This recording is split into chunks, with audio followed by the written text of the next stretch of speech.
Esta primavera, florescemos juntos. Apoie as vozes plurais que não têm medo de ir contra a corrente e partilhe a sua opinião nos comentários. Desfrute de todos os benefícios Observador, agora com 20 € de desconto. Assine hoje em observador.pt.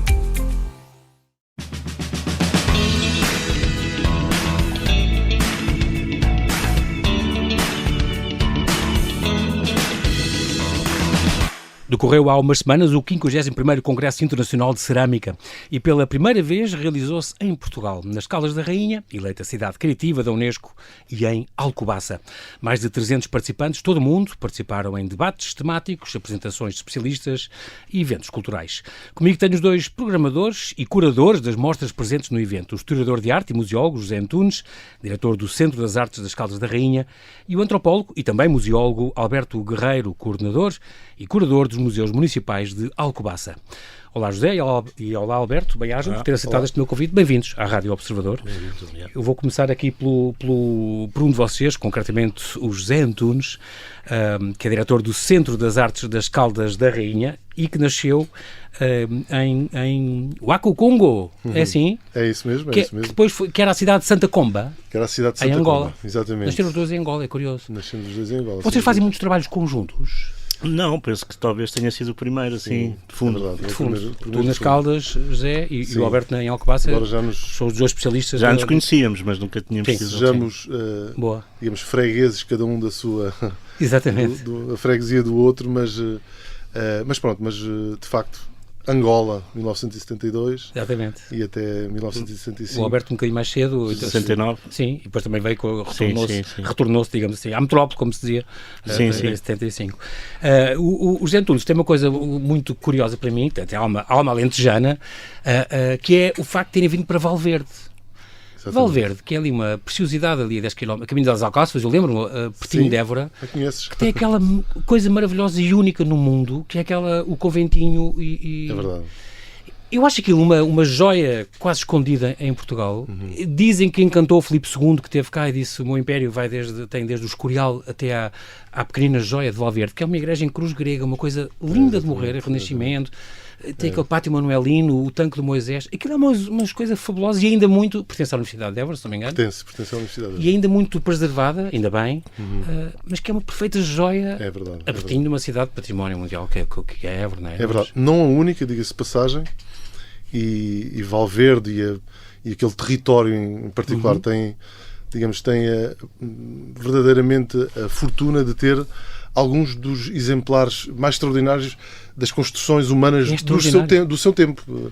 É muito curioso. Esse é um dos casos, não é? É um belíssimo exemplar da arquitetura do Renascimento, que não temos muita sequer em Portugal, não temos muita, e portanto é extraordinário. Mas também o megalitismo começa muito antes, não é? Temos o megalitismo que tem também ali digamos sobretudo a anta grande do Zambujeiro, que é uma anta... que é só emanada a maior do mundo. E, sim, portanto, exatamente. Uma catedral do seu tempo. Eu ainda sou do tempo em que se entrava por lá. Agora está protegido, de certo modo ainda bem, mas entrava-se e a gente ia lá para dentro. E aqueles esteios são uma coisa que tem 5 metros e é uma coisa gigante que esmagava completamente. Verdade. Quando a gente está habituado a ver aquelas orcas e aquelas antas mais pequenitas e normais, não é? E aquela de repente é assim outra catedral.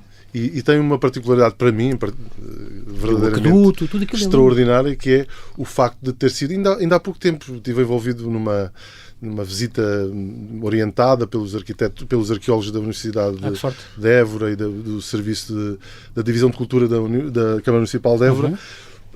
Tentarem... É um privilégio. Évora vai ser Capital Europeia da Cultura em 2027, não é? Portanto, isto é verdadeiramente um recurso patrimonial extraordinário, o único no mundo, também o Cromlech dos Almendes, que é muito próximo. Claro, é mais conhecido. Talvez. E fui com a minha mãe, que com 86 anos, fomos visitar porque o meu avô, o pai dela, foi a pessoa que deu a conhecer, levou o arqueólogo, o Leonor Pina, a conhecer o espaço que depois iria ser escavado e dar origem, digamos, a estes extraordinários. Até a história é muito bonita depois de ele ter visto o cabeço da anta, que era conhecido assim pelas gentes locais. o meu avô ter dito, bem, mas eu conheço outro sítio que eu penso também terá aqui qualquer coisa por baixo. de extraordinário. Era à vista. As pessoas dizem que é capaz de ser, chamavam-lhe as pedras talhas na altura. E ele, pedras talhas? Pedras talhas. Okay. Pedras talhas como se fossem talhas de barro, não é? Esse formato. E ele disse, não, nós vamos lá e é já agora, vamos já conhecer esse sítio. E foi uma aventura irem de carro, estamos a falar nos anos 50, não é? Foram de carro, ficaram atolados num ribeiro, mas passaram, e quando chegaram lá era o Cromlech dos Almendres. Bem, é a primeira vez que um arqueólogo ou alguém com conhecimentos suficientes encara o Cromlech dos Almendres. Não estava como está agora, devia ter uns caídos, outros em pé. Estavam uns caídos, outros em pé, tudo arborizado, mas com mato. Naquele alinhamento mágico, não é? Daquela área gigante. Ele subiu para um daqueles elementos, não é? Megálitos. E disse, estou verdadeiramente emocionado, porque percebeu a grandeza do que estava a descobrir, a ver pela primeira vez. E foi de facto uma coisa que me ligou muito ao património desde muito cedo, foi ter o meu avô que foi, digamos, obreiro destas descobertas extraordinárias, ao fim da sua divulgação. Muito bem, mais José Antunes, portanto, formado em História, historiador de arte, pela Faculdade de Letras aqui da Universidade de Lisboa, Museologia e Conservação do Património é um bocadinho a tua praia também, pós-graduado depois em Museologia e Património, e já há 20 e poucos anos foste convidado para dirigir o Centro de Artes das Caldas da Rainha, que inclui, portanto, os museus municipais, as galerias, os ateliês, as residências artísticas e tal. Tu participaste muitos anos a estes fóruns universitários de estudos europeus, ias lá fora, quando foi um ano que foi em Tóquio, outro ano foi em Helsinki, São Petersburgo, ias a estas reuniões todos os anos? Sim, ou ias participar ou ias como convidado, mas... Sim, isso foi um capítulo ainda, digamos, académico, lisboeta, digamos assim, da minha vida, o angolano, depois o alentejano, mais tarde aqui de Lisboeta e agora caldense.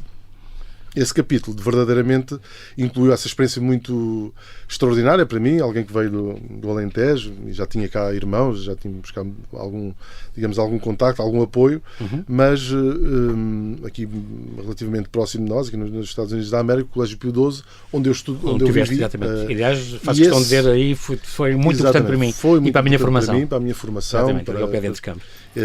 Conheci muitos amigos, fiz muitos amigos, muitos é bonito prestar essa homenagem quando te acolheram tão bem. É verdade. E essa experiência também foi uma experiência de vida que foi só possível devido ao facto de estar a estudar, a ser aluno do Colégio Universitário Pio XII. Portanto, foi possível, foi digamos, um capítulo também muito interessante de conhecimento, de esse contacto com a Europa, numa altura em que estávamos a descobrir digamos, os nossos parceiros europeus, e isso foi de facto uma aventura muito bonita. Dos anos 90 e tal. Da minha geração já tivemos essa bela experiência que foi estar em contacto mais estreito com essa cultura, digamos, europeia, pan-europeia, se quisermos, e foi de facto uma experiência extraordinária que nos levaram nos 450 anos da chegada dos portugueses ao Japão, que foi celebrado em Portugal, também por todas as instituições públicas, etc.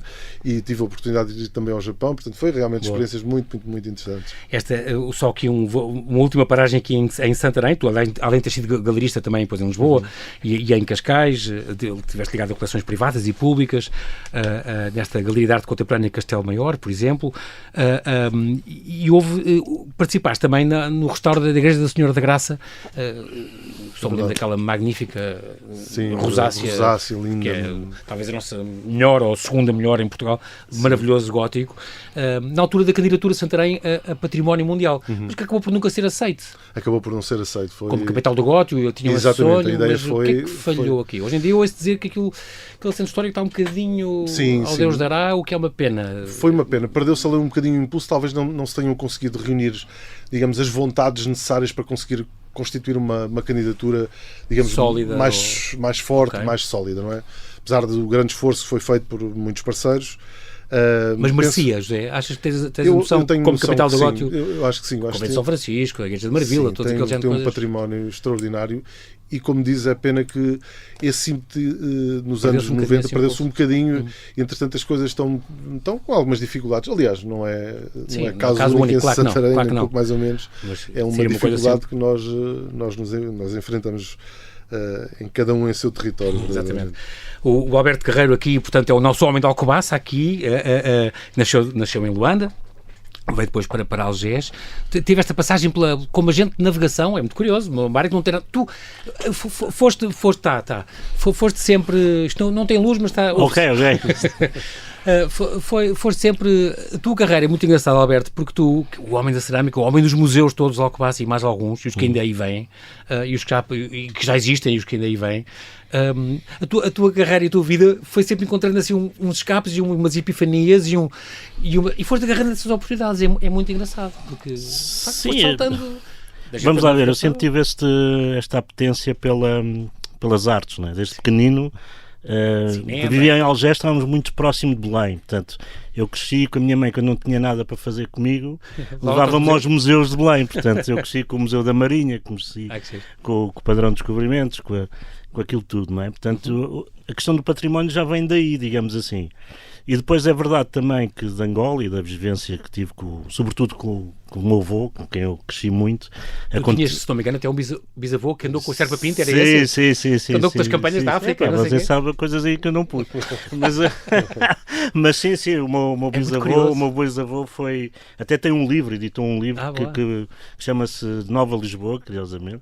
Exatamente. E que dedica ao próprio Serpa Pinto. E depois é engraçado, eu por acaso no curso de Antropologia, eu não levei com isso, mas houve colegas que entraram pela arte africana que leram até livros do meu bisavô, é engraçado. Sim. E era um homem até da região oeste, ele era de Óbidos, portanto vejam lá como é que estas coisas depois vão todas encaixar, exatamente. Mas de facto, eu depois tive aqueles períodos que calhar todos nós tivemos, não sabíamos muito bem. Exatamente, a carreira que queria. E eu fui um bocado à aventura e foi o meu pai que me incentivou e tirei o curso de agente de navegação e foi uma experiência incrível, porque ainda por cima era numa altura que o Porto de Lisboa era completo, estamos a falar do tempo em que havia, quer dizer, ainda não tínhamos, eu apanho mesmo a transição da entrada da União Europeia, portanto, em que tudo, todas as regras mudam e que houve grandes convulsões no Porto de Lisboa. Sim. Portanto, eu andei, sobretudo aquela vivência que eu tive ali nas operações de 6 meses, foi inovidáveis, não é?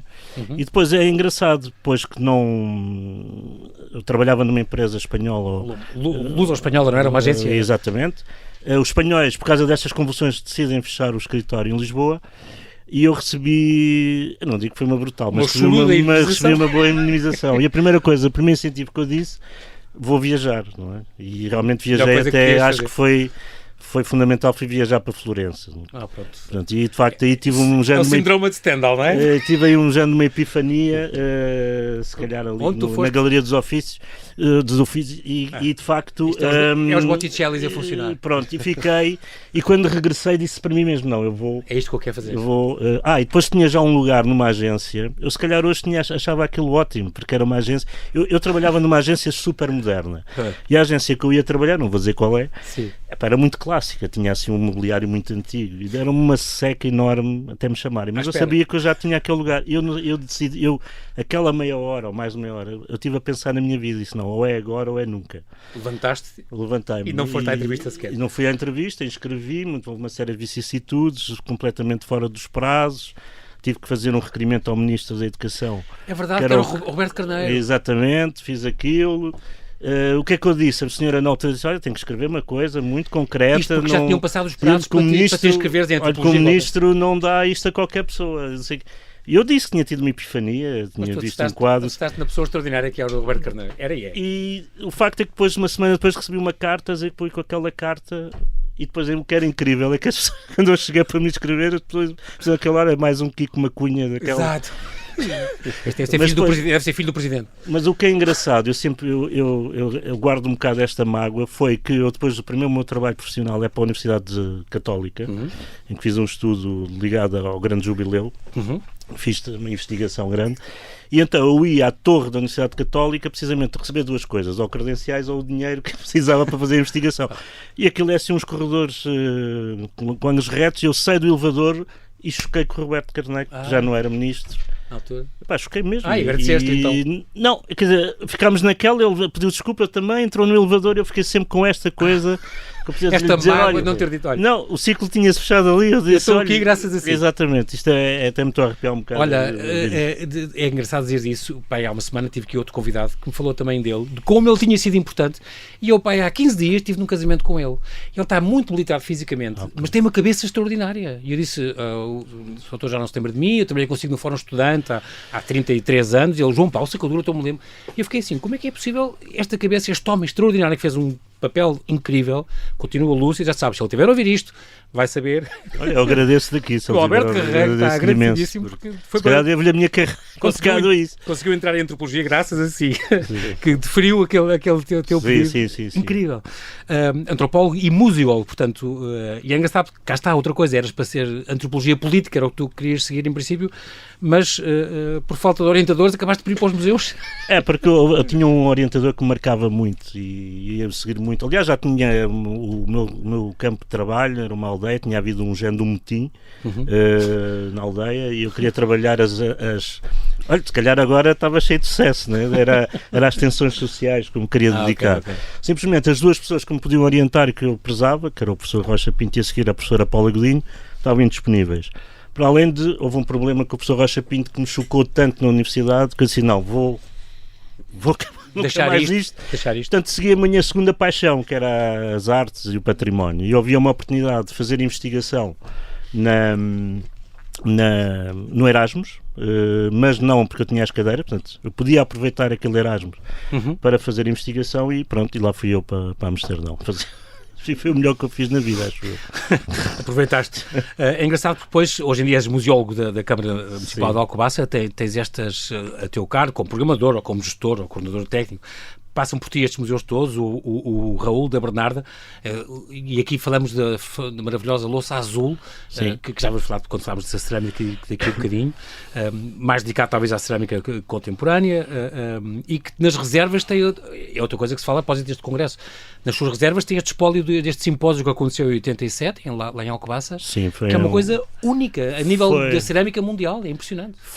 Houve aqui está nas reservas e não está exposto, não tem espaço? Pois, o museu, aliás, aquilo é bem mais um núcleo museológico, o museu é muito pequenino, era o antigo museu da fábrica, portanto, nunca, Alcobaça tem esta ambição e espero que um dia se concretize fazer verdadeiramente um grande museu da cerâmica, não é? Porque Alcobaça tem coleções que dá para preencher todos, digamos assim, os períodos da cerâmica. Ainda agora, o meu amigo Jorge Almeida, Jorge Sampaio, não é? Sim. Doou, agora dia 16 de setembro, a sua coleção, 2.300 peças, a mesma coleção. Mas nós temos no Museu de Alcobaça o Neolítico, temos no Barrio o período romano, quer dizer, temos muitas coleções. Nós podíamos fazer uma coisa que eu acho que não há em Portugal, que é falta? Que é todo... falta edifício, falta projeto, falta iniciativa política, não temos. Ou seja, falta essa... Porque sempre se pensou que o museu... Sempre houve essa ambição de instalar este museu no próprio mosteiro. Sim, mas isso já nunca foi possível. Alberto, as tutelas? Porque é que as pessoas que vão ao Alcobaça ou vão ao mosteiro ou vão aos museus, as duas coisas é muito raro cruzarem-se. Onde é que falta o diálogo aqui? É porque são entidades diferentes? São entidades diferentes, obviamente, agora já não é da GPC, Museus e Monumentos tem a sua política para o espaço. Mas há também, ainda se tentou pensar em fábricas que podiam ser requalificadas para isso. Uma delas já se perdeu, não é? Que é o Raul da Bernarda, que já se perdeu para a iniciativa privada, portanto, mas eu acho que um dia vamos encontrar lá. Mas isso não significa que a gente não tenha o espólio, que o guarde e que o identifique, não é? Aliás, esse espólio já foi exposto mais que uma vez, mas de facto foi uma experiência única, porque foi num momento-chave, na década de 80, por uma grande iniciativa do arquiteto Manuel da Bernarda, mas também por outros grandes artistas, como o Alberto Sidrais, que tinha vindo do Japão com uma série de ideias, e também com o Costa Cabral, que juntamente com a Gulbenkian e também que estava ligado a Arco, portanto, que conseguiu fazer isto, não é? Portanto, e fizeram uma iniciativa em que tivemos os melhores ceramistas do mundo na altura. Do mundo, incrível, que ainda conservam peças deles lá. Sim, e essas peças têm sido apresentadas assim a espaços, mas de facto... É um espólio de nível mundial, é impressionante. Sim, quando a gente vai ver quem foram os artistas que lá tiveram, isto depois, Alcobaça continua a ter essa tradição, sobretudo através do Manuel da Bernarda, que na fábrica sempre incentivou esta presença dos artistas na fábrica, e depois houve muitas gerações, até recentemente, que têm Já vamos entrar por aí. Alberto, esta questão dos museus, falámos do Museu Raul da Bernarda, mais dedicado à cerâmica contemporânea. Há também o Museu do Vinho, ou o Museu Nacional do Vinho, devia-se dizer, de Alcobaça, que não é muito vinho de Alcobaça, mas é o Museu do Vinho, de todo o vinho de Portugal, mas que é uma coleção extraordinária. Vocês já tinham aquela coisa dos domingos de manhã ser grátis, antes da GPC inventar essa entrada, mas com mais de 10 mil peças, é um museu extraordinário, um verdadeiro, o maior museu do vinho português, e dos poucos, porque não há no mundo muitos países, não sei se há mais algum, com o Museu Nacional do Vinho, quer dizer, sim, de facto é um fenómeno interessante, porque Portugal foi o único país que teve um projeto de Museu Nacional do Vinho, não é? A Espanha não teve, a França não teve, aproveita-se aqueles antigos Itália não teve, até pela a sua política administrativa, não é? Porque se começámos, somos mais constituídos em regiões exatamente. Mais exatamente, nunca tiveram essa ambição de ter um museu nacional, não é? Portugal é um projeto que vem desde o IVB, do Instituto. Não, é um projeto que começou logo quando a Junta Nacional do Vinho se fundou em 37. Aliás, a sede, aquele armazém da Junta Nacional, exatamente, tiraram-o junto e puseram o museu. Um engenheiro, que era o Batalha Reis, iniciou esse projeto, não é? Que era um museu muito ligado à política do espírito, se quisermos, em que no fundo tentava reunir o vinho e ligar as tradições, a cultura portuguesa, etc. Só que esse projeto não vingou. E depois acabou por ser o engenheiro Paixão Marques, que por iniciativa própria, que vai no fundo, porque aquela adega enorme que era o armazém da Junta Nacional do Vinho, esvazia-se porque a adega cooperativa de Alcobaça ao lado faz a sua unidade moderna. Portanto, ele viu ali a oportunidade de, no fundo, o que tinha vinho começar a preencher com cultura, se quiser. Exatamente. E, de facto, constituiu-se um museu enorme. E é um museu do país todo, de facto. Sim. Agora, nós sabemos que os museus nacionais são constituídos por decreto. Exato. Aquele foi constituído por vontade, digamos assim, até mais quase... Porque em Portugal, de facto, é incrível, né? Normalmente, quando os museus são muito projetados e muito parece que não saem. Há vários exemplos de museus que foram idealizados que nunca se concretizaram. Às vezes é preciso uma pessoa para... Exatamente, um carola, como eu diria. Às vezes, e eu sei que dá-te muito orgulho ele ter recebido este museu, recebeu um prémio do turismo do centro, que tem valor porque é dado pelos visitantes. Exato, não é? Exato. É importante também os pares reveres, há POMs e companhias, mas de facto aqui há os visitantes que dizem este museu foi de facto... Sim, nós temos uma abordagem muito para o bem ou para o mal, uma abordagem muito personalizada, ou seja, porque aquele museu tem que ser guiado e aquele museu tem que ser acompanhado. Portanto, as visitas são sempre muito pessoais, não é? Portanto, eu acho que isso também contribuiu e pronto, e realmente as pessoas quando chegam lá fazem aquilo que o Paixão Marques adorava, que ainda tive a oportunidade de trabalhar com ele, querem fazer aquele ar de espanto. O assombro. Pronto, obviamente que aquilo há muitas regras museológicas, por isso é que nós estamos a querer reprogramar o museu e está a ser pensado, é uma comissão estudadora que foi constituída para isso, porque aquele museu depois precisa de outras valências e isso está-se a trabalhar. Não vou falar deste Museu das Máquinas Falantes, que foi inaugurado agora nos 50 anos de 25 de Abril, exatamente no dia 25 de Abril. Ainda há o Museu da Arte Sacra, o núcleo da Arte Sacra de Alves Barrota e a Central de Confluência dos Rios, o Alcoa e do Bassa. Este Museu dos Cotos de Alcobaça, que é uma coisa que podia perfeitamente ter a ver com Cistéria, podia estar ligado ao mosteiro, é um projeto falhado. Ou quer dizer, está no papel, um dia se fará ou não? É uma das razões porque eu vim para Alcobaça, digamos, ou melhor, porque me fixei em Alcobaça. Verdadeiramente eu vim para Alcobaça por causa do Museu do Vinho, na altura, para fazer o estudo da coleção. Mas depois fixei-me porque havia este projeto, não é? Mas que fazia todo o sentido. E tive a felicidade de trabalhar com a Maria Olímpia de Campanholo, que era uma antropóloga também, estava ligada ao CNR de Paris, mas queria fazer este museu para a sua terra. E era um museu do território. É um género do museu do território, ou seja, era a extensão do mosteiro no território e fazer toda essa ligação. Foi um trabalho extraordinário, envolveu figuras, envolveu o Benjamin Pereira, que foi assim, o último grande etnólogo que nós tivemos, envolveu o Vítor Mestre na arquitetura, o arquiteto paisagista Fernando Pessoa, quer dizer, eu tive a oportunidade, no fundo, de ser formado por esta gente, não é? Porque eu no fundo, era o técnico de serviço, mas eu fui absorvendo todos estes ensinamentos destas grandes figuras. E de facto nós fizemos estudo, ou seja, foram 10 anos de trabalho, fizemos o levantamento, chegámos a constituir, fazer os órgãos sociais da associação, mas depois de facto nunca se materializou, não é? Agora, percebe-se que é um museu que não é fácil de materializar, é um museu que tem muito, porque não é um museu da casinha que se vai ver as peças na casinha, não é? É um museu em que no fundo estamos a documentar o território. Isso tem investimentos enormes. O território do Concelho de Alcobaça, que no fundo quase preenche os antigos esgotos de Alcobaça, não é um território pequeno. E, portanto, há aí questões ligadas ao investimento. E depois, claro, o que também tinha de bom é que esta união, porque nós ainda recuperámos uns moinhos com a Líder Oeste, etc., com apoios, tem esta ligação muito forte à comunidade, não é? E, portanto, eu não digo que é falhado, eu ainda tenho esperança que ele um dia se concretize, porque está tudo feito. É só pôr em marcha. Agora, há um elemento fundamental, acho eu, para este museu vingar, que é a sua ligação ao Mosteiro de Alcobaça. Exatamente, isso era muito importante. Eu acho que o Mosteiro de Alcobaça custa esse diálogo não existir muito, e de facto não existe, são entidades diferentes, de pessoas diferentes, e as pessoas, de facto, como tu dizes, ouvi-te uma vez uma entrevista dizer isso, as pessoas vão ao mosteiro, não vão aos museus, as pessoas vão aos museus, não vão ao mosteiro, quer dizer, mas era engraçado, acho que potenciava as não pessoas vão aqui, não vão fixarem, ali naqueles... Exato, mas ficarem lá um fim de semana e poderem ir conhecer mais coisas, porque de facto estes núcleos e museus que têm Alcobaça são extraordinários e muito únicos, quer dizer, as pessoas não fazem, mas eu acho que as pessoas não fazem ideia que isto existe. Alcobaça é um mosteiro e acabou. Não, é porque estamos em duas lógicas. A lógica é um bocado, eu costumo fazer o paralelismo com o fast food, costumo fazer um paralelismo com o fast food e com o slow food, não é? Também ao fast tourism e o slow tourism, não é? Portanto, os monumentos como o Mosteiro de Alcobaça estão muito ligados ao que eu chamo de fast tourism, ou seja, grandes grupos, operadores que estão centrados naquilo. Pois é, Fátima, Óbidos, Alcobaça, Batalha,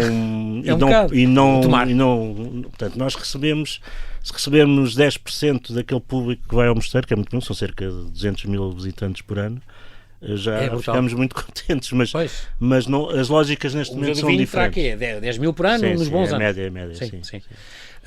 Muito bem, agora aqui, José, Mafra e a cerâmica, nós lembramos logo da fábrica das Caldas e do Bordal Pinheiro, obviamente, tal como se falamos em Alcobaça, temos a louça azul, por exemplo. Falamos um bocadinho deste 51º Congresso, já, foi um sucesso? Foi um sucesso. Acho que a todos os níveis, quer o Congresso propriamente dito, quer depois todo digamos, os pratos, digamos, que foram servidos à volta deste as exposições, os contactos, o networking. É verdade. Ainda está a acontecer, não é? Como sabemos, não é? Isto é anual? É bianual, okay. Sim. O desafio foi muito grande. É a Academia Internacional de Cerâmica, não é? São mais de 1000 associados. Um terço devem ter estado cá, nesta altura. Um terço terão estado cá. Talvez menos, porque também tivemos parceiros nacionais, pessoas que aproveitaram para vir. Este target é para estes especialistas, pessoas ligadas a académicos, galeristas, curadores, pessoas ligadas ao mundo da cerâmica, não é? E ceramistas também, autores propriamente ditos também muitos deles são. E pronto, e de facto a dimensão desta aventura foi realmente que não desprezar, porque se olharmos um bocadinho para o histórico dos últimos congressos, para aqueles que aconteceram recentemente, Barcelona ou Genebra, ou não é? Barcelona, Genebra, Paris, Taipei, portanto, e de repente Alcobaça e Caldas de Rainha é assim uma coisa realmente extraordinária. A seguir será uma cidade chinesa que eu não me arrisco a pronunciar o nome, mas é a capital da cerâmica na China. Está tudo dito. Uma pequeníssima cidade chinesa de 1.600.000 habitantes, portanto pequena, verdadeiramente. Para a escala deles. Isto vai ser em 2026? Em 26? 2026, exatamente. Sim, exatamente. E de facto juntou-se, foi a primeira vez que foi. Porquê é que é a primeira vez que nós somos tão importantes pela cerâmica a nível mundial? Vou agora ouvir também um bocadinho Alberto. E os dois vão comentar isto. A nível mundial, nós não temos assim uma presença. O barro português e louça portuguesa, eu lembro logo dos Corabins Lapas e da Bela Silva e dos Bordalo e tantas coisas, azulejos e tanta coisa boa. As ânforas de Troia. E quê? O Vils agora, exatamente. O nosso barro, o nosso material também é muito bom. A louça negra de Bisalhães, estou-me a lembrar de alguns, São Pedro do Corval, há assim uns centros. Porque só agora, no 51º é que a coisa se passa cá? Eu posso tentar, mas Portugal tem um fenómeno interessante na cerâmica, que é, nós estamos em contraciclo em relação ao resto dos países, por exemplo, da Europa. Porquê? Porque nós ainda permanecemos, as fábricas ainda permanecem, de indústria. Ok? Enquanto que no resto, sobretudo na Europa, estas fábricas deslocaram-se. Portanto, o que é que a Europa tem, a grande parte da Europa? Tem uma coisa que nós ainda não temos muito, que é a cerâmica de autor, que é os ateliês, os ofícios, a parte mais oficinal, se quisermos, da cerâmica. Mas nós temos essa questão, e temos fábricas, só falando, por exemplo, as da Alcobaça, em média com mais de 90% de exportação. Incrível. Portanto, essa marca nós temos na cerâmica, ou seja, ainda somos um bastião da cerâmica na Europa, e isso é muito valorizado em contextos como os Estados Unidos da América, alguns países da Europa, que são consumidores, ou seja, são revendedores desses. Obviamente as fábricas, como em muitos casos, estão muito ligados ao próprio cliente, não é? O que pode ser um bocado perigoso, na minha opinião, mas... ligações perigosas. Pronto, mas porque já houve maus experiências por causa disso, mas nós ainda temos isso, não é? Agora, de facto, a cerâmica de autor artística ainda não temos, por acaso ainda há algumas horas estávamos a ter essa conversa, nós temos muitos artistas plásticos que estamos a ver, e até importantes a nível já internacional, que estão a fazer a sua experiência na cerâmica, mas aquele artista, não é? O escultor cerâmico, o artista José Aurélio, portanto. O José Aurélio teve ali um períodozinho só digamos começou de 8 anos, depois virou-se para o ferro. Grande escultor. Exato. Mas, por exemplo, como o Eduardo Constantino, porque nós agora tivemos a ver uma exposição ali ao bocado. Portanto, quer dizer, isso perdemos um bocado, penso. Mas pegando no que estava a ser dito, até surpreendia a própria organização da AIC, como é que era possível não ter ainda existido um congresso em Portugal. Questionava-se isso. Sim. Bom, nós sabemos bem que não somos os melhores, digamos, vendedores das nossas causas. Muitas vezes, é verdade. Tantas vezes isso acontece, não é? Falhamos aí, não é? E eu, antes aí do que no produto ele próprio, não é? Portanto, a nossa identidade cerâmica é extraordinária, é fortíssima, é reconhecida. E antiga. Tem tradição, tem consistência. E acontece em todo lado, não é? Por exemplo, o Lelos e a Barcelos, e a não sei o que a gente começa a ver, e há muitas coisas já eles famosas. Ficaram... para além do congresso propriamente dito e dos programas culturais, houve um pré com e um exposições, porque vocês também têm aquelas grandes exposições do internacional e nacional, não é? Mas para além disso ainda houve um pré e um pós-tour para aqueles que se inscreveram, foram à volta de 50, que permitiu visitar os centros de São Pedro do Corval, conhecer Évora, por exemplo, o sul do país, e depois uma parte a norte do país, desde Aveiro, passando pelo Porto, depois Bisalhães, etc., Tondela, aquela zona do Barro Preto, toda essa zona. Eles ficaram extasiados com a cultura cerâmica que nós temos e que hoje é muito presente, para além daquilo tudo que, por exemplo, Lisboa, porque houve um dia de passeio a Lisboa, que visitaram o Museu Nacional do Azulejo, a Fundação Carlos Gulbenkian, e as cidades em si, porque se revestem de azulejo, e o azulejo é de facto a marca, quando eles pensam em Portugal, pensam em azulejo, verdadeiramente. Eu lembro quando foi a Europália, em 91 ou 2, não lembro, e fiz essa reportagem lá, e lembro-me que foi dos núcleos, além do barroco, que via muita gente, e fiz a reportagem das pessoas, o feedback das pessoas, não estavam à espera que nós tivéssemos tanta coisa tão valiosa e tão boa.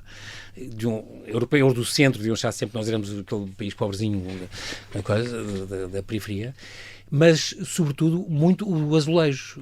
Havia um núcleo inteiro que era num castelo, numa torre em Bruxelas, que era só o núcleo de azulejo, o catálogo de azulejo e tudo, e ficaram fascinados com eles. Era o Delft e não sei o quê, e aquelas e acabou. Exatamente. De repente viram como a gente reinterpretou e pintou, e as cores, a evolução daquilo, os grandes mestres e tudo, e ficaram fascinados, não faziam ideia.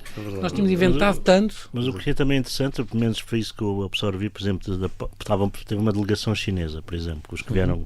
Uma coisa, eles sabem perfeitamente a importância, por exemplo, que nós tivemos na expansão da própria... É verdade, nós importávamos muito a louça do Cantão. Nós, se calhar, fomos os primeiros a expandir essa louça. Né? Depois os holandeses, com os nossos rivais, eternos rivais nas questões marítimas, depois deram-nos a volta. Não é? Mas pronto, eles sabem bem essa importância. E claro, aí que sabem, eles são académicos, têm que...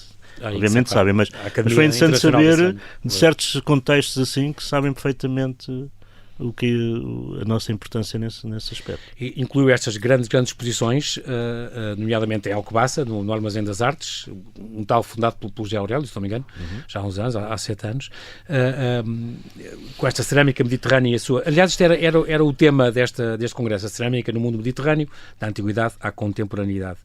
E aí houve a grande exposição, a primeira grande cerâmica mediterrânica e a sua influência global.